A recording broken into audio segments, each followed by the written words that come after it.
এই নিলয় ভাই দেখো, আমার বয়ফ্রেন্ড এই মাত্র বিবেস পাইছে। আরে ভিডি সার্ভারে এমন কেউ আছে যে আমার বয়ফ্রেন্ডের সাথে কালেকশন ভার্সেস করে জিততে পারবে? আছে একজন যার নাম শুনলে ফ্রি ফায়ার অল প্লেয়ার ভয়ে কেঁপে ওঠে। কি বললি? ও নাম শুনলে সবাই ভয় পায়? আচ্ছা ঠিক আছে, ওকে আমরা তখন গ্রুপে আছি, দে তোর কালার আমরা ইনভাইট, দেখি ওর কাছে কি এমন আছে। কি নিলয় ভাই, এ তোমার ভয়ঙ্কর লেভেলের কালো এরাম, ও তোমার বয়ফ্রেন্ডের লেভেলেই নাই। ওর নাম শুনলে নাকি সবাই ভয় পায়। আমাদের দেখে হাসি পেয়ে যাচ্ছে, বেটা কি এক কালার আম, বেটা তুই শালা গ্রুপ থেকে বাড়াবি নাকি শালা তোর আমি গ্রুপ থেকে কিক মারবো? এই ভাই তোমার কাছে বিবেস আছে দেখে যা বলবা তা কিন্তু হইব না। ওরা গ্রুপ থেকে কিক দিব মানে? গ্রুপ থেকে বের হবো না তো কি করবো? ওর স্ট্যাটাস আর আমাদের স্ট্যাটাস দেখছো? ওরা দেখলে তোমার বমি আসতেছে।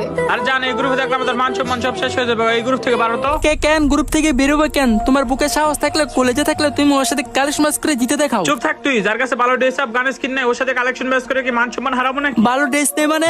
আমার এই কালারুম কাছে সিজন 1 থেকে all EP plus all max আছে। আমার বাল আছে, ওর কাছে যদি এগুলো থাকতো তাহলে কি ও অ্যাডাম নিয়ে থাকতো? তোমাদের মনে হয় বিশ্বাস হইতেছে না, এখনই দেখাইতেছি। তার আগে গাইস তোমরাই দেখো, আমি টিকটকে ভিডিও আপলোড না করাতে আমার আইডিটা পুরাই ফিউজ হয়ে যায়। ভিডিও আপলোড করলে ভিউ আসে না, এমন ভিউ আসলে ভিডিও করার ইচ্ছা থাকে না। তো ভালোবাসার মানুষগুলো তোমাদের কাছে একটাই রিকোয়েস্ট, এই ভিডিওতে যত পারো তত কপি লিঙ্ক করে দাও।